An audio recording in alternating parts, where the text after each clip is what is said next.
You told me to push it until I drop, didn't you? Now because of you, my credibility is in shambles." The shouts of factory manager Alex echoed through the area. I told them from the start that the deadline was impossible to meet, but they insisted on going through with it anyway. I swallowed the words that were on the tip of my tongue and just listened silently to the conversation. "Didn't I tell you before? If we don't meet the deadline, you'd be responsible," he said. I think I remember him saying something like that. Alex's angry expression suddenly turned into a smile as he said, "You're fired as of today. We don't need old-timers who tarnish the company's reputation." Fired? That's just ridiculous. "All decisions are mine to make. You caused this mess, so don't make excuses." To silence me, Alex slammed his fist on the desk with force. I was prepared to take responsibility, but being fired was completely unexpected. I begged for mercy, but there was no changing Alex's mind. Crushed by a sense of despair, I headed to bid farewell to my subordinates, unaware that yet another shocking event awaited me. My name is Tyler. I was hired mid-career at a well-known car manufacturing plant. Although I'm nearing retirement, I believe I'm as capable as the younger employees. My wife, Emily, is always concerned about me not overdoing it, but so far, my health has been fine. We were never blessed with children, but our relationship is strong. We are known as a loving couple in our neighborhood. Though we've been married for a good number of years, it hasn't been without its challenges. We've had countless disagreements over the years. When the company I worked for went bankrupt due to poor performance, it was a particularly anxious time. Reflecting on all the hardships we've overcome, I am truly grateful to have married Emily. Many of my peers complain about their wives, and hearing them makes me realize how fortunate I am. Currently, I hold the position of department head at work, though deep down I'm not satisfied. I earn more than enough, but being ambitious, I've always aspired for more. However, the company's policy requires a college degree for anyone to become a factory manager. Since my highest level of education is a high school diploma, I didn't meet the criteria. It's a frustrating rule, but there's nothing I can do about it. While my official title is department head, I am confident that I perform better than anyone else. In fact, I am often relied upon not just by my subordinates but by the factory manager as well. I handle scheduling and consultations on a daily basis, practically acting as if I were the factory manager myself. I have also earned the trust of factory managers from our client companies through my work. My life, both at home and work, has been fulfilling, and I had no significant complaints until now. This time, it has been decided that the current factory manager will retire upon reaching the mandatory retirement age. Consequently, a new factory manager will be appointed. His name is Alex. He is the son of the company president, and quite young. Although he graduated from a prestigious university, he lacked any substantial experience in manufacturing. His employment was clearly a case of nepotism. Possibly due to his graduation from a top university, Alex's pride is as high as Everest. He is an absolute egotist who looks down on everyone, including me, with utter disdain. Despite having no real-world experience as a professional, he refuses to listen to anyone else's opinions. People like you with a low education can't compare to someone like me from a top university. It was how he introduced himself at first. I was somewhat aware of the dangers of having an incompetent, prideful boss. But Alex's arrogance was beyond anything I could have imagined, making me wonder how such people even exist in this world. When a near retiree like you is just a department head, and a young guy like me is the factory manager, it really shows how important education is, he remarked when I greeted him. Alex only viewed the workers below him as mere pawns. Without proper consultations with others, he took on projects from major clients. You might think that in itself isn't a bad thing, but the problem was the deadlines. No matter how I calculated, even if we worked without days off, we couldn't meet them. Normally, we should undertake work with more leeway, but Alex hadn't considered any of that. Alex, this deadline is really unreasonable. There's no way we can meet it, I said. What? Are you criticizing the job I managed to get for us? Despite my advising Alex that it was utterly impossible, his displeasure was evident. Of course, I wasn't just nitpicking. Based on the daily production capacity of the machines and the inspection speed of the workers, all the data shows that it's impossible to meet the deadlines Alex has set. No matter how much I explained, Alex just wouldn't understand. Stop lining up excuses with this based on past data nonsense, he snapped. It's not like that, it's truly impossible, I insisted. This is just because you've all been slacking off. Act like you're robots, not humans, and work, he said dismissively. Facing Alex, who casually made outrageous demands, I felt a sense of despair. This was no longer about educational background, it was a matter of humanity. Despite my earnest attempts to persuade him, it all ended in vain. I had no choice but to do what was possible. I sought help from subcontractor factories and reluctantly asked my team to work overtime. I was filled with regret. The subcontractors and my team, knowing it was my request, willingly accepted. I was thankful for their generosity. Of course, I also tried my best to meet the deadline, working diligently. Feeling it unfair to ask my team to bear all the hardship, I stayed back and worked alone outside of working hours. Alex seemed indifferent even seeing this effort. Don't you dare miss the deadline I set, or you won't be forgiven, he said cheerily by my side as I worked silently. There was no notion of him helping out. Despite my repeated requests, he refused them all. Are you asking me, a graduate from a top university, to do menial machine work? He scoffed. Why is that considered menial? That's just prejudice, I argued. Don't get all red-faced just because I'm stating facts, he mocked.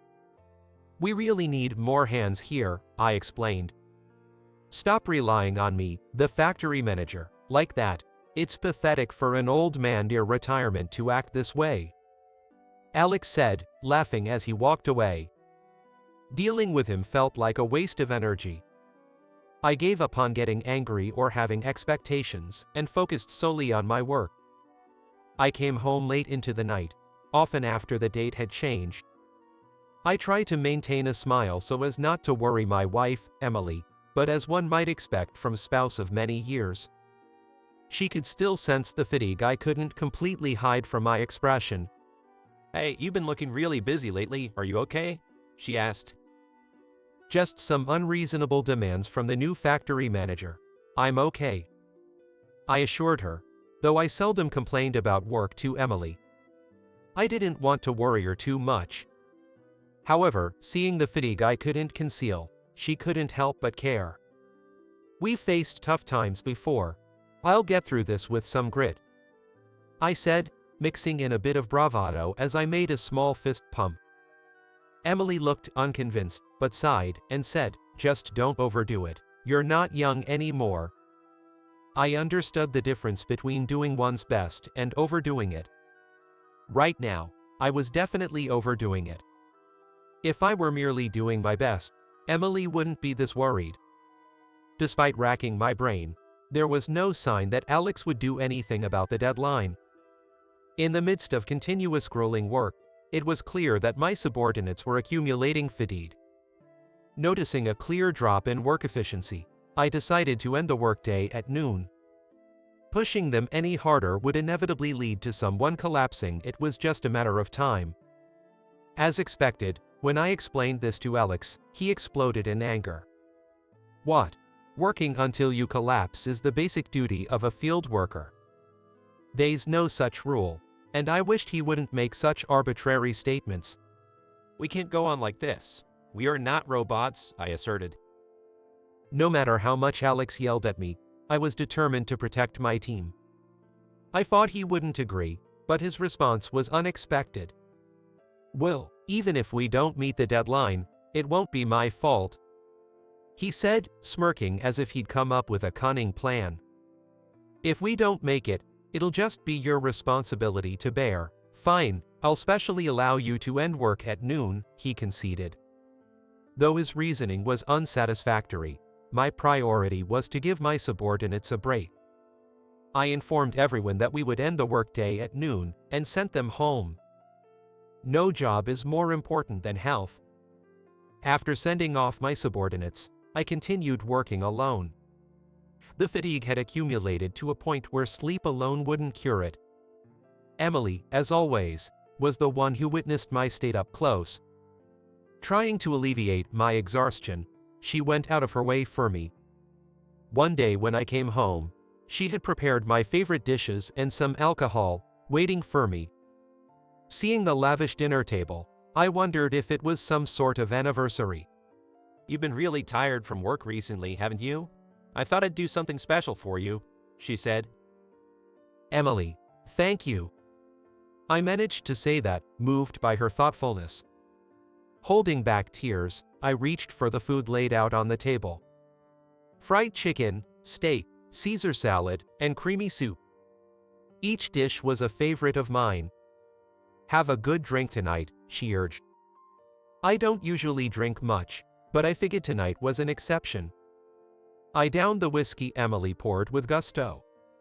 Perhaps the alcohol loosened my tongue. I found myself unexpectedly venting about work, something I don't usually do. Most of my complaints were about Alex, the new factory manager. I spoke about the impossible deadlines he set, his high-handed speech, and his attitude. Driven by the alcohol, I let out all my grievances. Emily silently listened to my endless rant. When I finally paused, she asked, "What's his name?" Alex Barker," I replied. "Alex Barker." Emily murmured, her expression thoughtful as she repeated the factory manager's name. I wondered what she was thinking, but decided to let it go, and took another drink. Grateful for my wife's care, I resolved anew to do my best at work.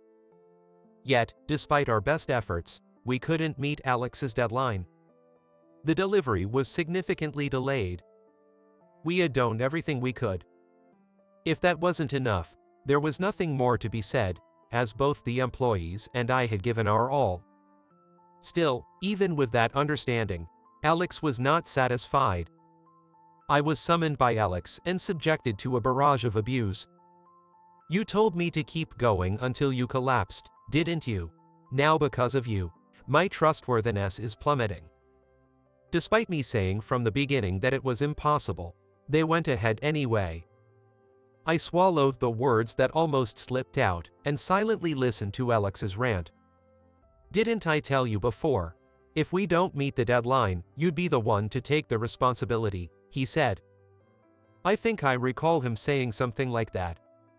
From an angry expression, Alex suddenly switched to a smile and said, "You're fired as of today.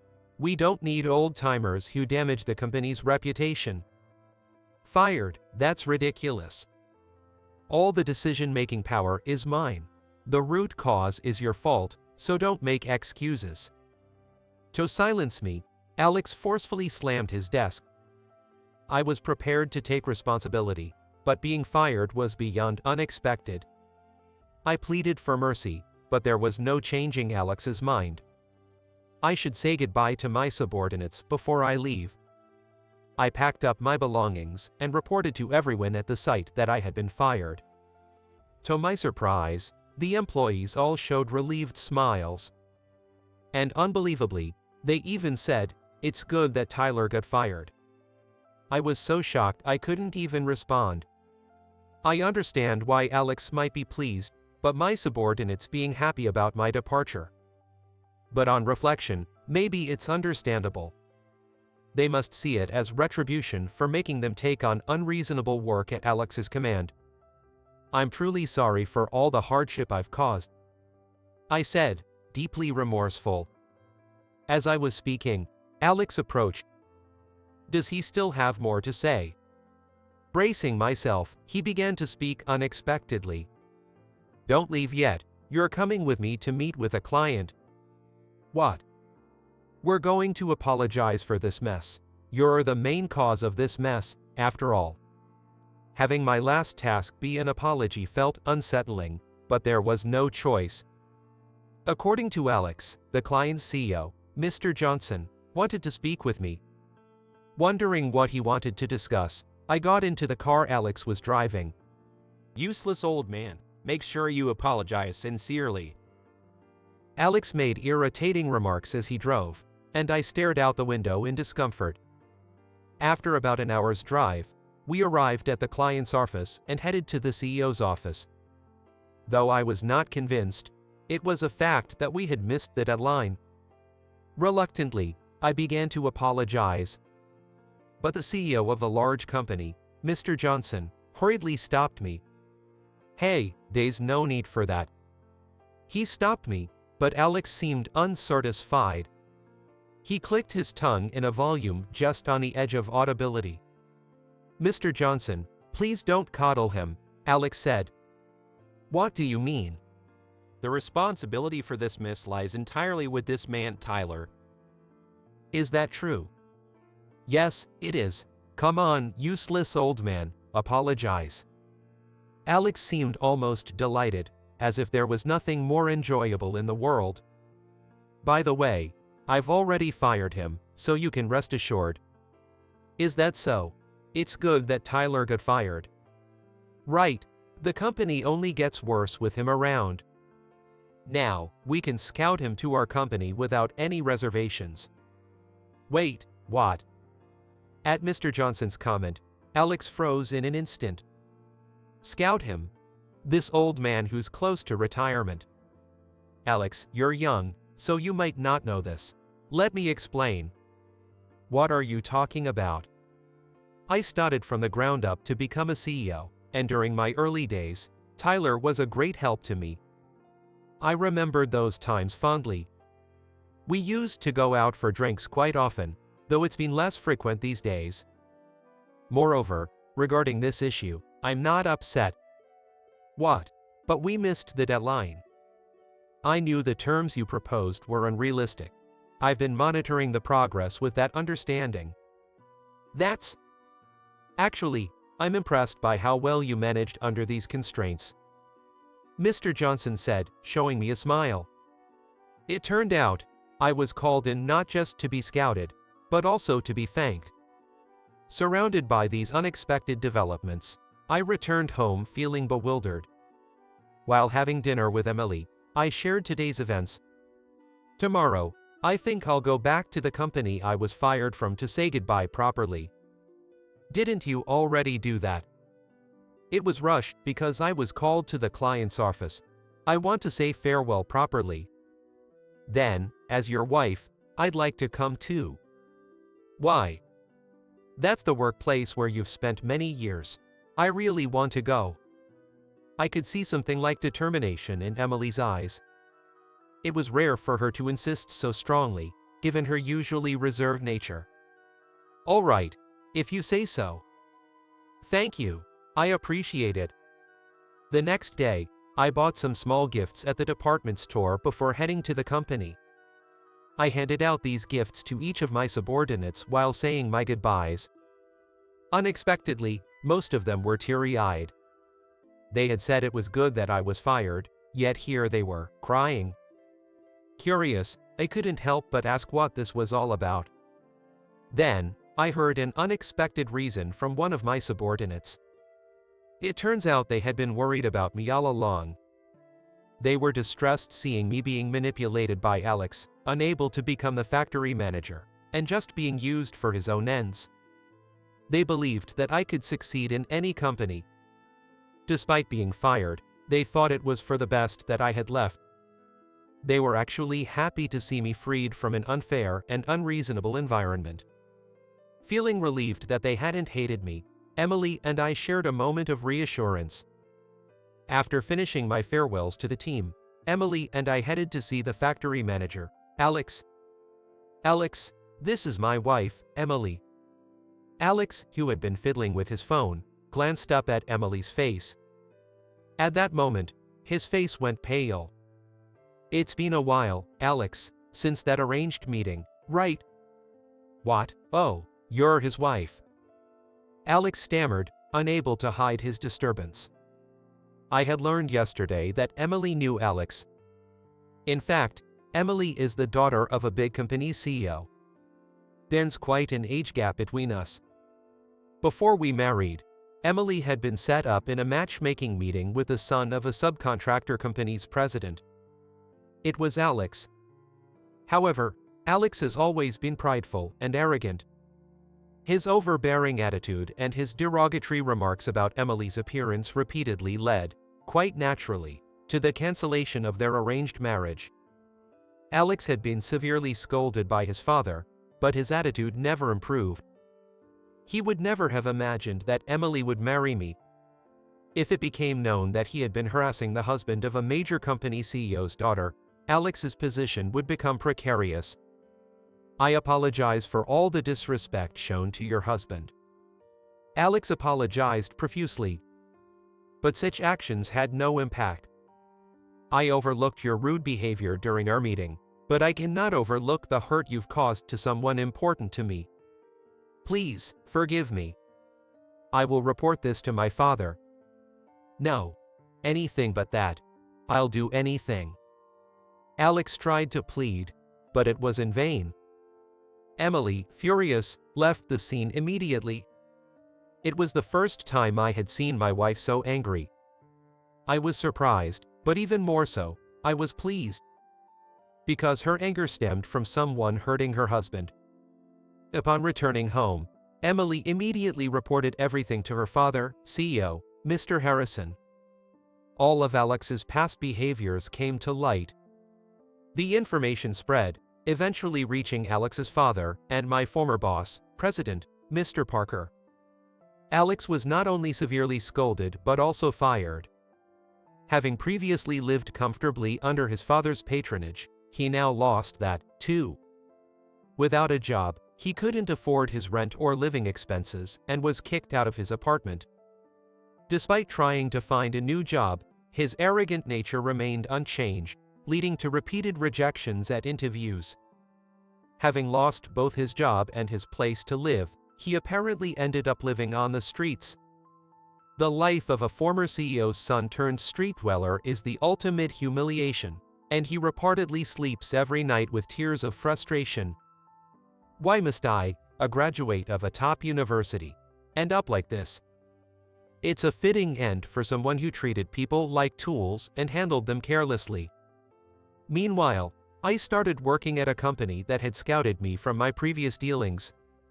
Here, unlike my former company, a college degree is not necessary for advancement. Using my past experience, I quickly rose to become a factory manager.